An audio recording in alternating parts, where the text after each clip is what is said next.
Tarak sir sir ఒక్క నిమిషం. ఏంటి నిలవేణి? ఒక్క నిమిషం సార్, ఒక్క నిమిషం. ఆగాను కదా, చెప్పు. మీరు పని మీద వెళ్తున్నారేమో, నేను ఆపినందుకు మీరేం ఫీల్ అవ్వకండి. నేను ఫీల్ అవుతున్నానని నువ్వు ఊహించుకుని టెన్షన్ పడితే నేను ఖచ్చితంగా ఫీల్ అవుతాను.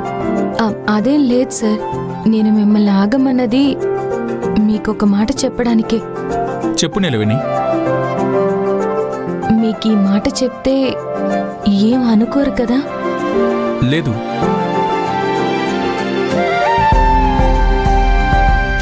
మరి మరి మరి మరేం లేదు సార్. మరేం లేకపోతే నేను వెళ్ళొచ్చా? అలా కాదు, మీరుండాలి. మీరు లేకపోతే ఎవరితో చెప్తాను? అదేంటో చెప్పవు. నేను వెళ్తానంటే ఆగమంటావు. అసలేంటి విషయం? సార్, అది I love you.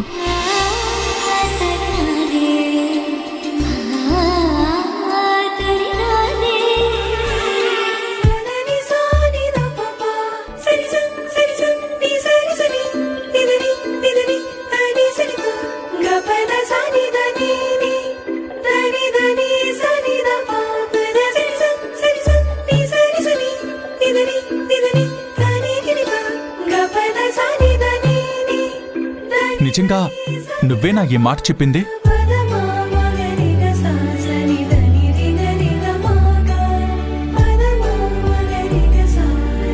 Sir sir, hello sir. Sir, మిమ్మల్ని.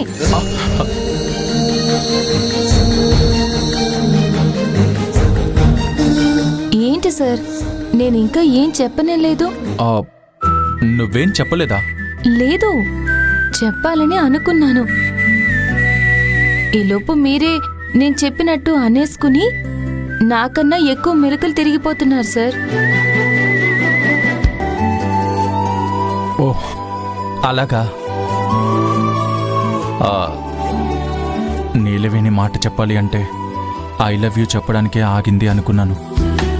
నేను ఊహించుకున్నానన్నమాట. రే Tarak, this is too much రా. ఏమైంది సార్? సార్, ఏం లేదు, ఏదో గుర్తొచ్చింది.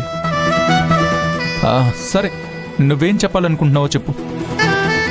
మరి అదేంటంటే, ఇందాకటి నుంచి నువ్వు అదే అదే అంటున్నావు. అదే అంటే ఏంటి? అదే సార్, ఇందాక నేనే ఆ డబ్బులు బాక్స్లో పెట్టానని నా మీద నింద వేయబోయారు. కానీ మీరొచ్చి లెక్కల్లో ఎలాంటి తప్పులు లేవు, ఆ డబ్బు ఎవరిది కానప్పుడు దాన్ని దేవుడు హుండీలో వేసేద్దామని చెప్పి నా కంగారు పోగొట్టారు.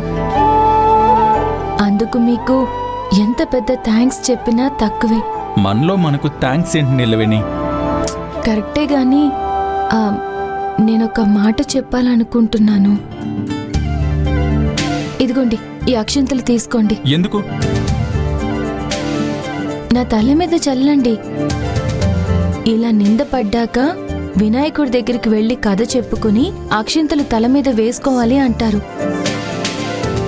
కానీ సమయానికి దేవుళ్ళ అడ్డుకుంది మీరు కాబట్టి నన్ను ఆశీర్వదిస్తే నాకు సంతోషంగా ఉంటుంది. అక్షింతలు నా తల మీద వేయండి సార్.